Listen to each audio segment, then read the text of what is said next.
Salut à tous et bienvenue sur Tarifé News semaine 10, voilà donc c'est l'actualité Games Workshop. Donc pour parler de l'actualité Games Workshop, eh bien c'est la sortie de la nouvelle boîte de Kill Team qui est la 4e. Pourquoi 4e? Il y a eu la première boîte de Kill Team qui est sortie, je ne sais même plus comment elle s'appelle. Vous avez vu ensuite Shalnas, celle qui a avec les taux et les sorts de bataille. Ensuite il y a eu la version light de la boîte de Kill Team, donc celle sans les décors. Et puis vous avez maintenant Nashmoon avec les corsaires et les figurines du chaos upgradé. Donc ce qui est bien, c'est que ça donne en fait une vision un petit peu des choses à sortir. On a une boîte de base, voilà, avec 2 nouvelles teams, et puis après on a à chaque fois une nouvelle sculpture de team, là en l'occurrence les corsaires, et puis après une sculpture avec simplement quelques upgrades sur une boîte qui existe, à savoir les guerriers du chaos. Le prix, parce que c'est ça qui est intéressant, alors honnêtement avec l'augmentation, avec le fait que tout augmente et tout, je pensais que ça allait coûter dans les 160 voire 165 €. La bonne nouvelle, c'est que ça coûte 150 €. Bon, c'est 150 €, c'est quand même un prix, mais malgré tout, c'est moins cher que ce que je pensais. Alors, pour se donner un ordre d'idée, ce qui est pas mal, c'est que cette semaine en précommande, il y aura aussi le contenu de Shalnas. Comme ça, on va pouvoir comparer. Donc, les dés, je vais faire vite la passe dessus, c'est 31,50 €. C'est toujours, voilà, vous savez ce que je pense sur les dés. Dommage pour ceux qui font la collection, en effet. Sur ces sorties-là, donc vous avez ces 2 Kill Team qui vont sortir séparément. Ce qu'il faut noter, c'est que ce sera dans des boîtes estampillées Kill Team, donc pas des boîtes orientées vers censément Warhammer 40 000, même si vous avez des règles pour les jouer dans Warhammer 40 000. Alors c'est vrai pour les novices, hein, des sorts de bataille, mais c'est pas le cas pour les Pathfinder, parce que c'est juste une équipe de Pathfinder avec des looks un petit peu différents, des petits casques, des petits gadgets, mais il n'y a pas de traduction de ça en termes de règles pour jouer à Warhammer 40 000.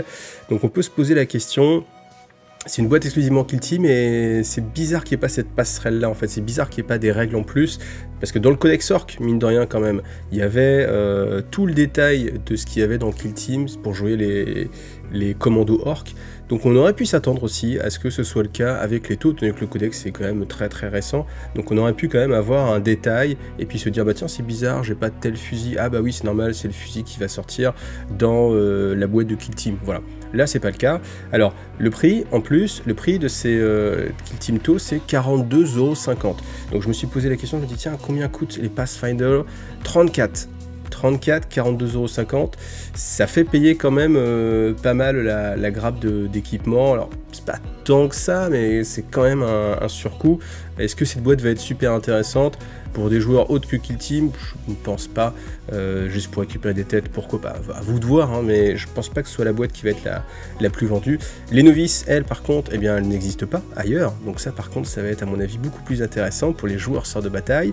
Ça peut même en faire craquer certains. Et là, le prix va être de 45 €. Voilà.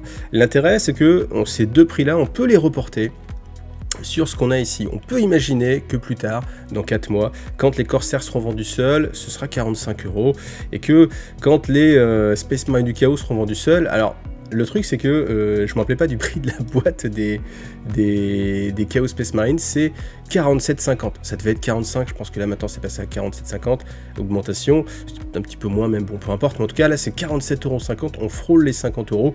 Si on se dit qu'on va payer 7 € de plus pour une grappe, on va arrondir peut-être qu'ils vont faire un effort et que ça va être que 50 €, peut-être que ça va être 55 € pour être quand même assez cohérent avec le ratio qu'on a avec les taux. Bon, on va arrondir à 50. 50 plus 45, ça fait 95 € rien que pour les figurines. Pour savoir si la boîte est rentable, après, il faut regarder le bouquin, parce que vous avez toujours un bouquin. Ça tombe bien, il y a un bouquin qui va sortir, un bouquin Kill Team Shalnas, qui va coûter 35 €.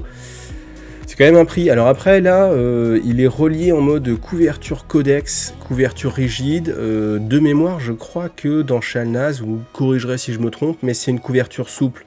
Ça peut influencer, un petit peu influencer sur le prix. Bon voilà, si on fait le total, ça nous fait donc 90, on va dire, plus 35. Je dis quoi, 95 plutôt? Ouais, 95 plus 35, ça fait 130 €. 130 € après, vous avez encore le matériel, à savoir les décors. Donc les décors pour, je dis combien? Je dis 130 pour 20 €. Pour 20 €, tous ces décors-là, oui, c'est une très bonne affaire. Donc si tout vous intéresse, si vous pouvez acheter la boîte à 2, si vous réussissez à revendre les autres choses, eh bien forcément, c'est assez intéressant. Si les décors vous intéressent, c'est intéressant. Ensuite, il y a aussi les décors qui étaient dans Shalnas, qui sortent séparément. sachant que c'est des éléments de décor qu'on pouvait déjà plus ou moins se procurer.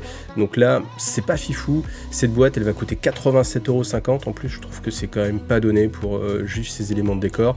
Ça peut revenir très cher, hein, les décors, surtout comme ça. Donc, je suis pas très emballé par cela. Donc, malgré tout, cette boîte, je pense que c'est quand même une bonne affaire. Et puis, je vous rappelle, hein, vous avez toujours aussi le petit lien avec My Hobby Place où vous profitez de 20% de remise. Donc, voilà. Donc, je vous parlais des sondages. J'ai complètement oublié avec ma semaine à Cannes de faire le débrief du dernier sondage. Donc, je vous posais la question au sujet des figurines Eldari. Vous jouez Eldar et vous adorez les sorties, 21%. Vous jouez Eldar, mais vous n'êtes pas convaincu du tout par les sorties, 12%.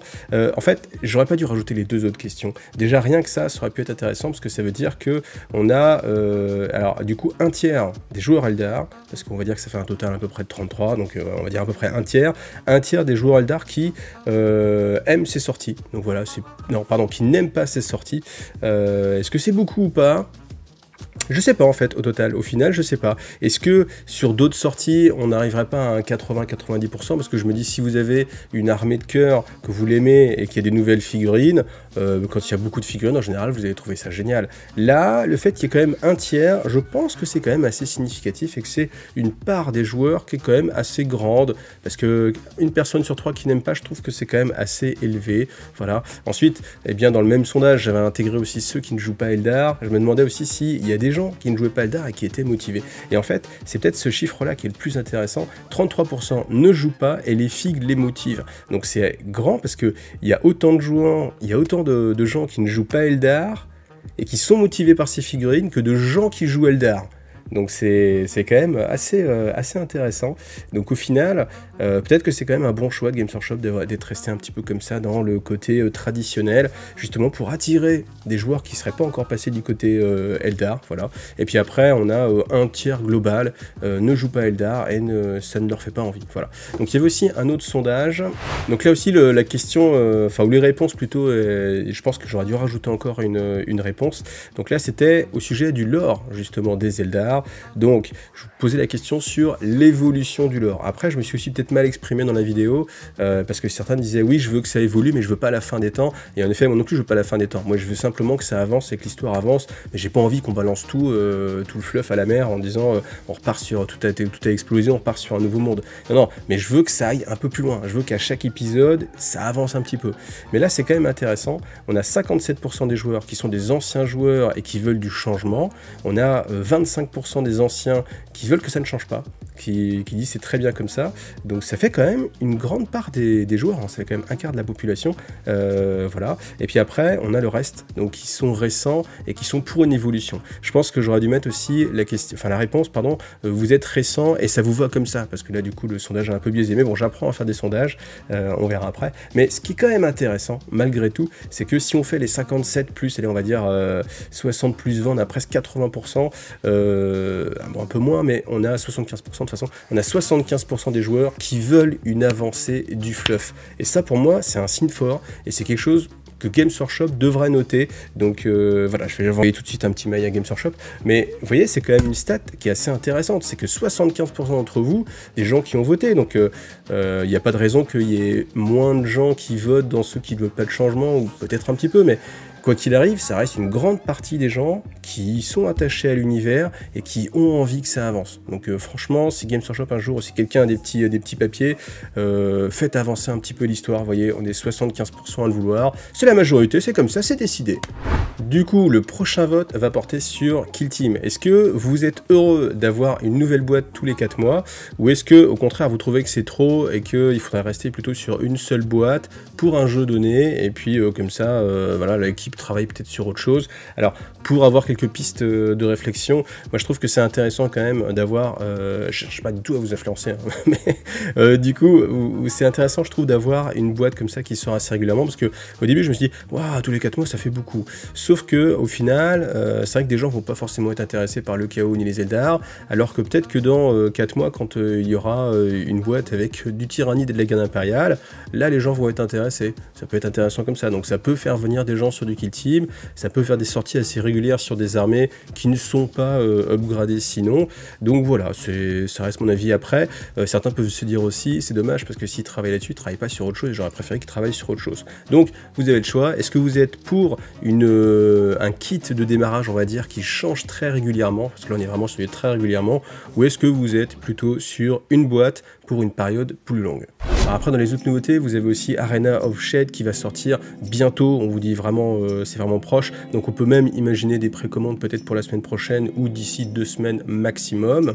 Et puis la grosse info de la journée, c'est le codex tyrannide. Alors, j'avoue que je suis étonné, mais c'est pas une bonne nouvelle pour moi. C'est pas une bonne nouvelle parce que ça veut dire qu'on va avoir droit à une sortie un peu comme Leto, avec sans doute, je l'espère, un gros travail sur les règles pour les rendre bien jouables, qui est vraiment plusieurs listes jouables aussi, qui est pas qu'une seule liste qui roule sur tout le monde et que ce soit la seule façon de jouer Tyrannide. Donc j'espère que vraiment le travail a été poussé là-dessus. Mais ça veut aussi dire que pour quelqu'un qui est un peu plus collectionneur, quelqu'un qui a envie de figurines, on va sans doute se retrouver avec une seule figurine, peut-être. Mais pas plus. On a vu qu'il y avait dans les leaks une figurine un petit peu volante, une sorte de guerrier ailé, peut-être le parasite de Mortrex qui pourrait faire son retour. J'espère que ce sera pas non plus un personnage, parce que si c'est un personnage spécial, histoire qu'on puisse le jouer un petit peu partout, même si les personnages spéciaux Tyrannides dans le fluff, on peut les jouer un peu partout, voilà. Là, quand même, je suis déçu, parce que déjà, ça vient, enfin, alors, en tant que joueur tôt, ça vient trop tôt, parce que j'ai à peine eu le temps de profiter des taux que tout de suite il va y avoir les Tyrannides. Si vous êtes joueur uniquement Tyrannide, bien sûr, vous êtes content que ça sorte, mais c'est peut-être un petit peu dommage parce que justement, ce sera pas une grosse sortie comme les orques. Moi, j'espérais une grosse sortie comme les orques avec vraiment plein de nouvelles figurines. Et là, on a beau regarder sur les images, hein, j'ai regardé vraiment dans le détail, il n'y a pas de nouveautés, de nouvelles figurines. Alors, il y a quand même déjà beaucoup de choses, mais au final, vous voyez, pour quelqu'un qui est plus attiré par le modélisme, qu'est-ce qu'il a envie? Au bout d'un moment, c'est de collectionner des figurines. C'est même pas tant de jouer. Au final, il y a cette part de gens qui regardent ces vidéos. Donc, moi, je fais aussi un peu partie de ces gens-là. Et puis, l'autre nouvelle, c'est la Combat Patrol, et quand on regarde la Combat Patrol, bah, il n'y a rien de neuf, et puis il y a full Gaunt, donc ça m'emballe pas. C'est vrai que je vois ça, bon, j'ai déjà plein de Gaunt, forcément, mais des Gaunt, un prince Tyrannide, bon ok, il en faut un, mais en général, tous les joueurs Tyrannides l'ont, des guerriers, juste 3 guerriers. La Combat Patrol, c'est... Bon, après, elle est peut-être là aussi pour les gens qui vont commencer, mais des gens qui vont commencer, est-ce qu'ils ont vraiment envie de jouer des Gaunt? Surtout si la liste qui continue à rouler sur tout le monde, c'est toujours les gros crushers, ou la plus petite figurine qu'on puisse jouer, c'est des guerriers Tyrannides. À voir, je pense que évidemment ça va changer un petit peu au niveau du méta, mais j'avoue que je suis déçu qu'il n'y ait même pas une nouvelle figurine en fait là-dedans. Même si on l'a vu avec Leto, bon, il n'y a pas forcément de nouvelles figurines. Voilà, vous voyez, je suis en demi-teinte. Et je suis content parce que les Tyrannides ressortent.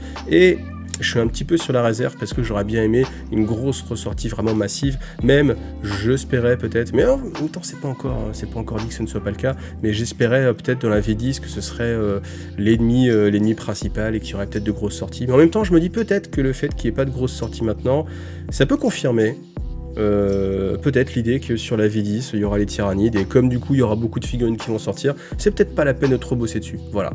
Merci à vous d'avoir vu cette vidéo, merci de liker, partager, mettre des commentaires, et puis j'ai rattrapé tous mes commentaires donc je suis super content. Merci à tous ceux qui me soutiennent sur Tipeee, merci à ceux qui sont là sur Twitch, merci à ceux qui s'abonnent aussi sur Instagram, merci à ceux que j'ai pu voir en vrai à Cannes, et puis merci à vous d'être là. Et à bientôt. Salut à tous.